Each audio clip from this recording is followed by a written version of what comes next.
Good rising family, Black Feniks checking in, owner of HogOn Welding and the founder of HogOn University. And this morning I wanted to talk about things our dad should have taught us. And I got a picture of me and my son up there, family. It's been a while since I seen my son. So I want to say that getting the opportunity to see him was excellent. Like, you ever felt like you was going through something and you needed to hit that reset button? You know what I mean? And seeing him, my daughter, grandbabies, family coming over, it was an opportunity for me to hit that reset button. And one of the things that I want to talk about things our dad should have taught us, is about how to use protection, about how not only just to spread our royal oats, but how to protect ourselves and the cause and effect and the pros and cons of not protecting yourself sexually when you're showing your royal oats. And I want to talk about that because a few of my cousins came over, and one particular struck up a conversation, and he was like, "Man, I wish someone would have told me, my dad and them, my uncle, somebody older would have told me before they told me just to chase women and have a lot of women, to put a condom on. And the reason why you should not just protect yourself from STDs, but protect yourself from unneeded child support from the wrong woman, and or not being ready or in the position and putting yourself in a position where you can get your taxes garnished, your check garnished, stress. You can have yourself in harm's way if they get with someone else and lie. I mean, it's been times where baby daddies then got killed just trying to take care of the child.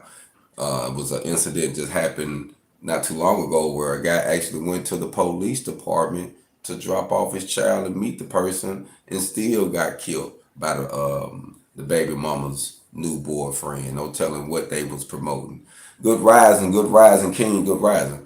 So, I think it's a lot of things that we need to talk to our young kings and young men about when it comes to dealing with women, and especially with sex. You know what I mean? Because we make decisions a lot of times off of the way a person look, the vibe they get us, the way they make us feel, the way we might feel, the way they make us feel around others. Sometimes man and female will get with someone just because that person makes them feel socially accepted. People are like, ooh man, they got a nice woman, or ooh man, they got a nice man. You know what I mean? So sometimes it be that and not the fact of who the person is or really knowing the person.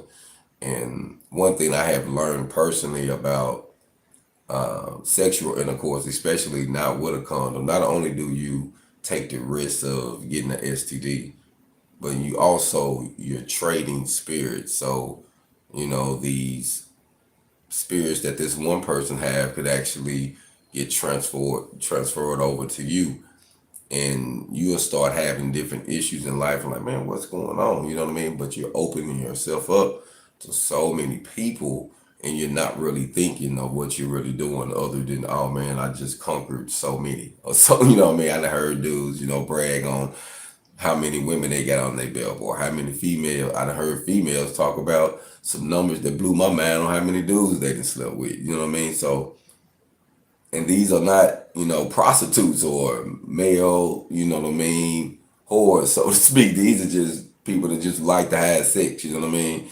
And it caused a lot of issues because I got a cousin who bragged, about, man, I did all of this in the streets, man, but I escaped prison. But then he got 6 kids on child support, and it be stressing him out. He be going through, sometime he be want to go on one, and he got all this on his plate. And I thought to myself, I'm like, man, I would rather went did that decade in prison and know I was done than have 6 kids on child support with 3 to 4 different women who literally despise my existence. You know what I mean? Like, sometimes, man, we make some messed up decisions, and that's one thing that my cousin was talking about. He was like, man, I wish someone would have warned me, man, because he spent so much growing up. He got caught up so quick just paying them with child support. Like he literally had to be a slave to a job. And he was like, now he's building his independence and he just started an LLC. And he was like, man, he just bought him a little car. And you know what? He ain't never really do nothing for himself. And he told me, he was like, cuz if it weren't for you, I wouldn't even, did nothing. I was so caught up in this. And I told him one day, I said, man, you got to do something for you, man. You got to do something for you. Because he's a good dad. He gonna take care of his business. But sometimes we make relationships or we have kids with the wrong women, man. We do it off of lust and appetite. I got a picture of my son there. And like I say, I haven't seen my son in knocking on 2 years. And seeing him was emotional, but it also, I was able to talk to him because he got his days, his weeks confused. So when they come down here for the funeral, he was thinking, okay, I can spend spring break, but spring break isn't until a couple more weeks. And he was thinking it was this coming week. So he was like, man, I'm gonna get to kick it with my dad, And so when he found out, it hurt him. And he talked to his mom and he was like, it hurt him. He was like, why? And, she was like, I hate that it hurt you, but I send the schedule over. You ain't, the spring break ain't now. You got your weeks confused. And, he got a little emotional. And I told him, I said, son, it's okay to get emotional. It's okay for a man to cry. It's okay for you to not, to cry in front of me and don't want to hide your tears, because he was kind of feeling embarrassed, but he was hurt because he wanted to be around me. And I just told him it's okay. It's okay to, express how you feel. And, we talked about some things we'll do when that time comes. And a lot of times, like I say, we make decisions with women for a lot of different reasons. I know some guys who have made some decisions sexually with women and had kids, and it was based on drugs. It was getting high, and he was able to do what he wanted to do with her, and a baby came in the situation, and other stuff happened. You know what I mean? So it's very wise that we teach our young men how to protect themselves sexually.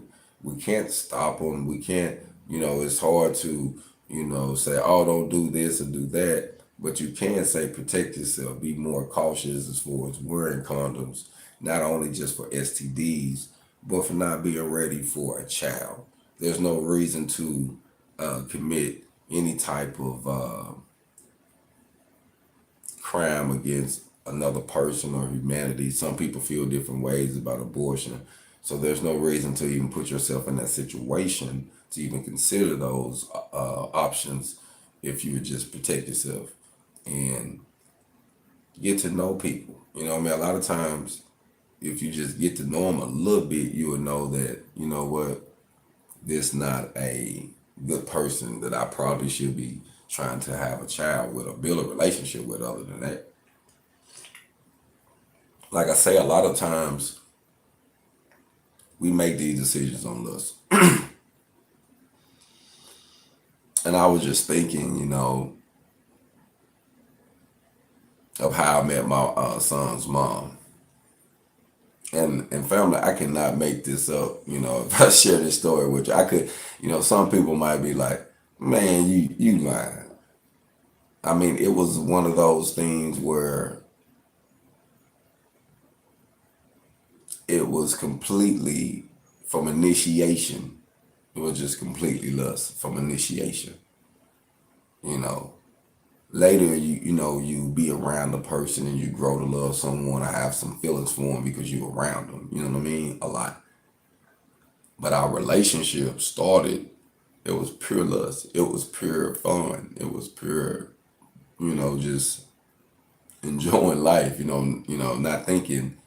And we was using condoms, you know what I mean? But evidently it was a time we didn't, you know what I mean? Or it busted or whatever. And my son was born, but it wasn't initiated. It was, I'm gonna be honest with you. I had just got divorced. Yeah, I had just got divorced, and I was going through, some more, and I didn't, I tell you what, I wasn't divorced then. I was separated then. So, I wasn't trying to make no kids. I had a lot on my plate, and I didn't like the fact of the situation of my separation the way it went. But I felt like it was needed. Sometimes people separate and they get back together and they try to fix things. And you know, I can say that I did go back to my first wife, try to fix it, but it didn't work out. You know what I mean? It was, I guess too far gone. You know what I mean? It was too much done. Sometimes so many things can be done, whereas, you can't fix it. You can forgive and move on, but trying to be with that person, it just wasn't feasible. It wasn't a cautious or you would say a wise thing to do because but you try. And literally, you know what I mean? I can't lie. Like, I can be honest with you. My first wife, I love my first wife. Like, I was in love with her. Like, this was somebody that, I didn't had, I really see myself, spending the rest of my life with her. And even my son, I figure that, with time go by, we'll fix it. And I have my son, by her. You know what I mean? Like, I had it planned out. Like, it was planned out with her. Like, my daughter, I was there. I cut the cord, and we was gonna give it a little time and try for my son.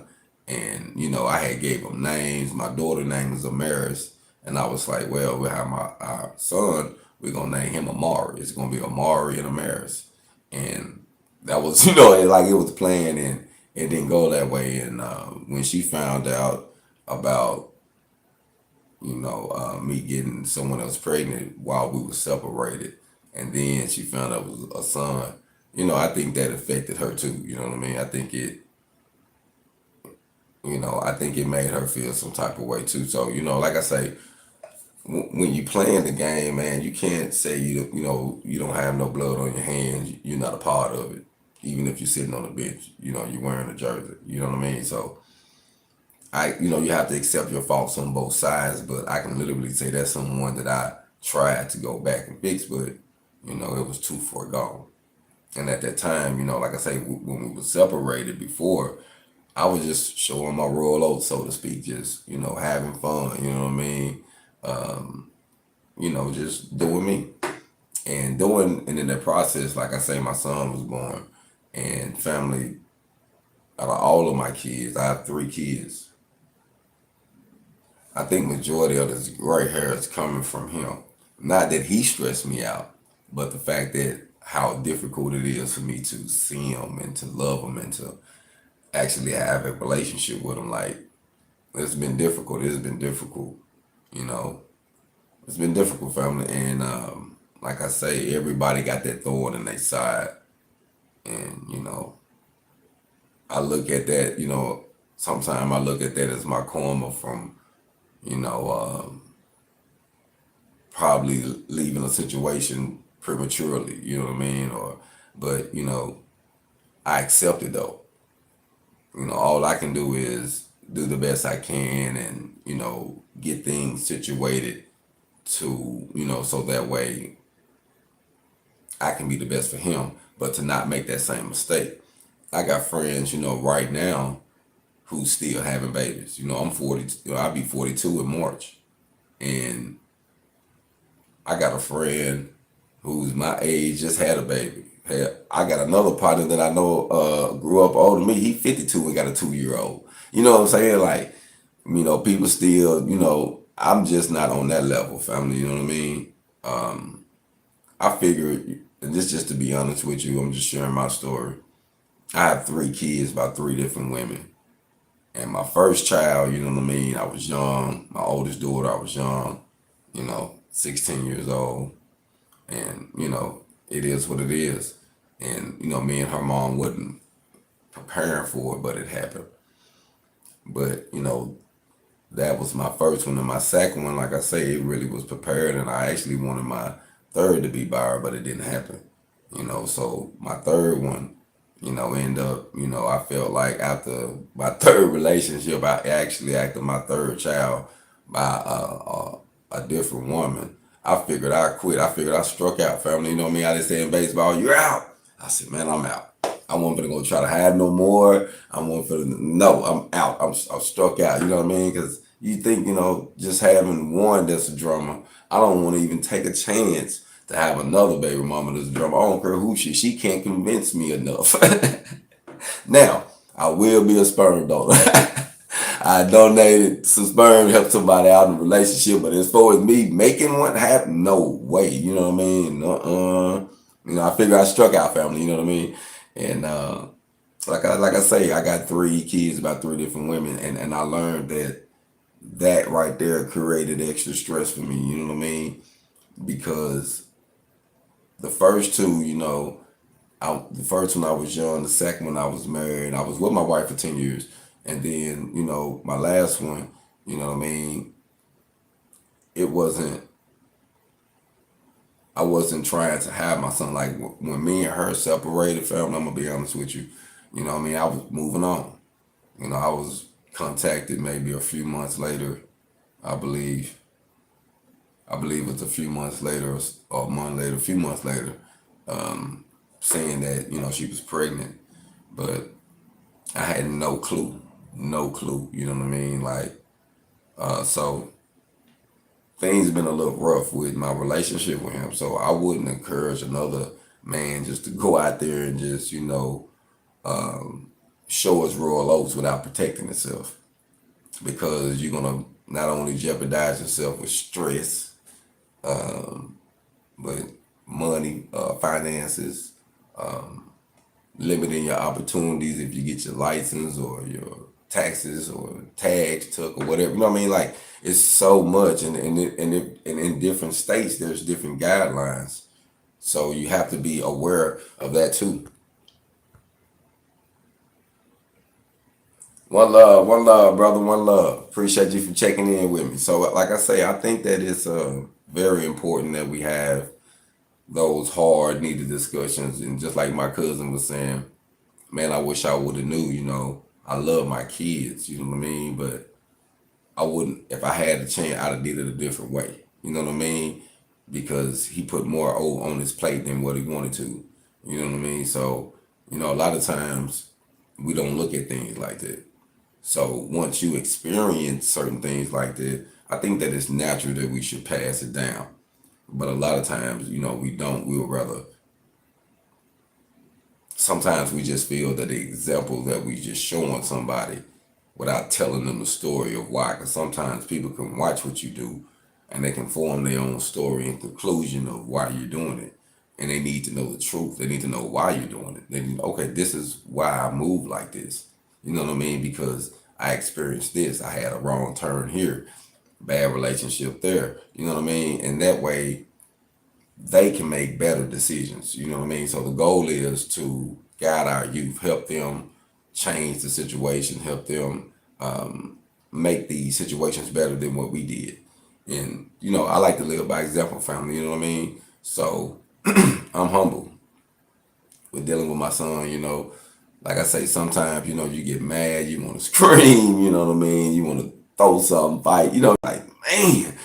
But you realize that it was a part of the game, man. So I accept my thorn in my side, so to speak, what I have to deal with dealing with him at the moment. And hopefully soon things will be corrected and better and at least stable, you know what I mean? My son, 10 years old, be 11 in July. So if things go bad, it could be a 7-year sentence, but I'm looking at positive things that, it's going to go right. I heard something Kevin Gates said, and salute to Kevin Gates because I enjoy his music. I enjoy, listening to him, the guy sharing the story of how he found himself. Man, I think that we all have our personal journey. And, he said some things that made me think about how we view, we view relationships differently. You know what I mean? Like as far as how we change and the information we give. And he said, I don't view no situation like, oh, I hope for the best, but I'm thinking about the worst. No, I'm hoping for the best. And if the worst come, then it was a lesson learned and it was something I had to deal with. But I'm looking at everything like I'm winning. And if I don't win, then it was meant for me to learn something from that situation, and I'm keep going and I'm keep winning. So, man, we got to think like that, family. We got, some people say, man, hope for the best, but expect the worst. Nah, hope for the best and expect the best, family. We changing that. 2002, we hoping for the best and we expecting the best. And the only way we're gonna get the best out of it is past organic information. Organic guidance, helping the youth, really, really helping them by, sharing stories. And not only sharing stories, by giving them skills, giving them hope. And I had some family and some people that I know come by over the weekend who was talking more about getting into the welding. You know what I mean? Now they see the need and the opportunity to travel and what they can do if they embrace the trade. And I was like, man, what you can do is limitless. And once they actually seen me and come over, seen mama house, seen what I'm doing, seen how I'm setting things up, getting things lined out, they're like, man, I need to get this, you know what I mean? And I'm glad you're here because now, you're close enough, you're tangible enough where I can mess with you, where we can really do something. I'm like, yeah, that's, that makes something happen. So I'm glad that I'm in the area and I can be able to help. So, my goal is to each one teach some. So, if you're in the area, I'm in Southeast Arkansas right now, McGee, Dumas, Lake Village, Monticello, Deramart, Arkansas City, Watson. I'm in that area. You know what I mean? So if you in Southeast Arkansas or know someone, if you know someone, family that need to partake in some welding classes, I have 3 different type of welding classes available: MIG, TIG, and stick classes, different type of courses, and we also have a sponsorship for the ages 12 through 24 in the rural areas. Those who are going down the wrong direction or need to be corrected before they do, or giving them a career and an opportunity to turn that career into a business and change their life. I mean, you start that young. By the time they get in their 30s, 40s, they'll be set. They'll be set. So, the opportunity is to give them something to strive for, give them something to live for, to actually make them better. They always say, man, you need more experience. Well, let's teach them young. And we teach them young. By the time they hit the job, they already got 5, 10 years experience. You know what I mean? So the goal is to break change. Like I say, I'm here in my hometown. I'm teaching independent welding courses, MIG, TIG, and stick. But the ones that are really popular right now are the MIG and stick courses. And MIG particular when it comes to 3 positions: overhead, vertical down, and flat. And also doing butt joints, T-joints, lap joints in the area. You can get paid some good money around here. They starting welders out now at Safe Holiday and Dumas at $20 plus an hour. If you can pass their welding test and drug test and you are in the door, they got plenty of work. You can start off making, getting 50, 60 hours a week. You know what I mean? So if that's something you're interested in, hit me up. Check out the website, HogOn2017. That's HogOn2017. You can hit me up through Gmail. That's HogOnWelding at Gmail, HOGO Welding at Gmail. You can call the business line, 870-501-1974. That's 870-501-1974. So if you know someone in the area and you think they need some guidance or they need some help or need some welding assistance or they just need someone to see that, hey man, this guy started here and now he's there, share some of the content, share some videos that you might like.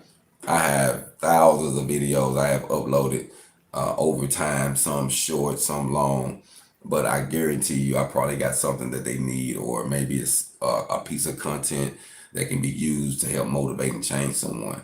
But in order for us to start breaking change, family, with our kids, with our lives, we got to start having these discussions with our kids, because growing up in rural areas,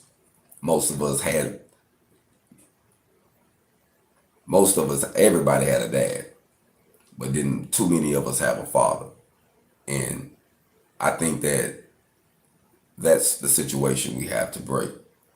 And sometimes being in a situation where you got kids spread out all over everywhere, it's kind of hard to be a father. You know what I mean? I done heard dudes say, man, I got kids here and this, and I'm trying to balance this, and this one get mad. I spend more time with that one. And, so it's good to understand, you know, some old proverbs. Why Solomon said it's better to have your kids in your home than outside because of that situation. Finances, stress, you more control, and you can actually raise them because if you're not in the household with them, you can't mold them. Whoever around them is who molding them. You're not more of an influence. You're more of a supporter. I need some money. I need something. I need something. I need something. That's pretty much what you are. You know what I mean? To some of them. You know what I mean? So being in the home is very, very important when you're building your relationship, especially when you start having kids. Young kings, once you decide you're ready to start having kids, try your best, do your best. It can be done to have your kids in one household. You appreciate this advice. If you can have you on 2, 3, 4, 5, 6, find you a woman that's willing to give you that. Hopefully God will bless you with that, and you can do that with one person. My sister got 6 kids, family, by her husband. 6 kids. It's a beautiful thing. I'm not saying their relationship is on tip top, but I'm gonna say, though she made a decision that she didn't want her kids out there like that, but she wanted a big family. She wanted a big family, and she did that. She's raising them now, and like I say, she's doing the best she can, and they growing, they look good. I like seeing them. You know what I mean? And so, I think that made the situation a lot less stress for him because at least they're all in one, household, you know what I mean, versus them all out there. And I think he probably got 6 more, at least 4 more. You know what I'm saying? So the guy like, woo, he got some kids. He fruitful and multiply. But I think it was cool that at least all of her kids is in one house. So I think that it's wise, young kings, that we do that we protect ourselves, that we, wear protection, wear condoms, that we don't think you know someone until you know someone. I'm just gonna say it like that. Don't think you know someone until you know someone, get to know them for sure, before you get that comfortable. A lot of times, all the time, it tends to blow my mind. We'll make some real naive decisions sexually for somebody, not realizing the damage and not realizing the real risk we're taking by participating with this person or participating with anyone unprotected. You know what I mean?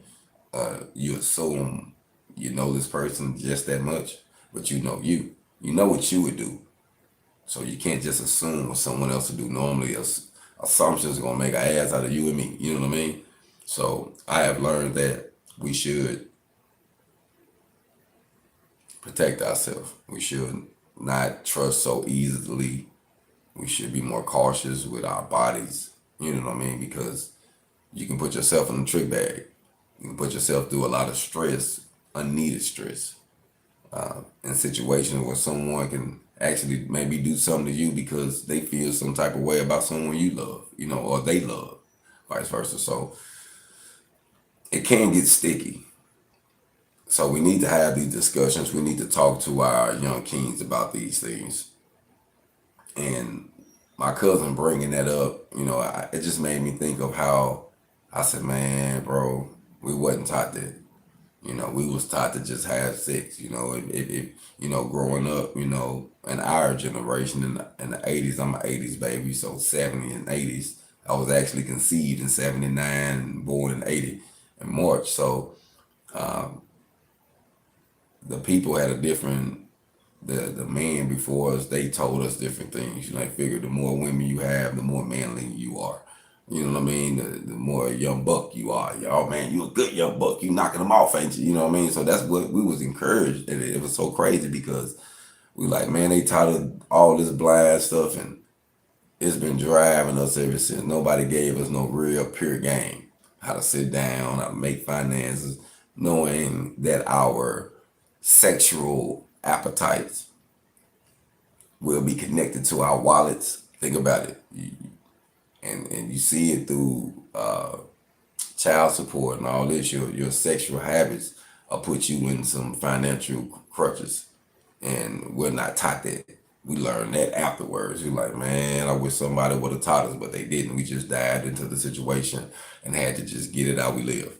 But the goal is to break that family. So I just wanted to talk to you about that because, like I say, I'd have had issues with my son, mom, and my last child has been more of a headache as far as me trying to have a relationship with him than anything. So, I look forward to things getting better. Like I say, I'm not hoping for the best, looking for the worst. I'm hoping for the best. You know what I mean? And, I take my part in however it played in the past. You know what I mean? Because people do hurt people. And when you hurt or you angry, you say things when you angry, when you're mad, so, you can't say that you didn't have no fault in it, but I do accept my part, and I do know that if I had anything else to warn someone, I would tell them, make sure you know for sure that person before you enter them without having any protection, without protecting yourself sexually. Don't be so naive and so quick to lay down your guards with someone without protecting yourself.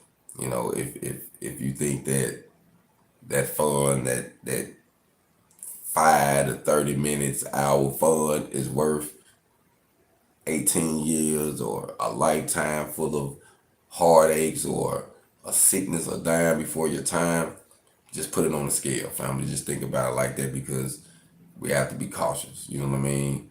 And like I can tell you one thing an old man told me, and I didn't learn this in the streets. I learned this in prison before I got out. He said, son, don't take no crap where you lay your head now. And I was like, man, what you mean? You know what I'm saying? He was like, hey, if you're doing something, you don't need to do it around when you lay your head at. A dog don't do that. You know what I mean? So you got to think about it. You know what I mean? So some things, wise quotes and things that we are giving, they just need to be clarified more and give more reasons on why, the cause and effect, the pros and the cons. So I'm just coming to you early. Hope everybody have a productive day. Be blessed, continues to prosper. Like I say, keep getting your hog on. And if you're in the area, please share the content with someone. Please share the website, the welding courses that's available in the area. Like I say, my goal is to make them tailored to the area. Oh man, it's been raining, so you see my lights flashed out right now. Storm, just kind of storming around here. I don't know what's going on right now. But family, I just wanted to say, man, y'all be blessed, prosperous, and like I say, someone in the area, let them know I got MIG welding courses starting off at $750, going up to $1,500 that can cater to their needs and help them actually get a job, a career, or start a business. Y'all be blessed, keep prospering. Hog on.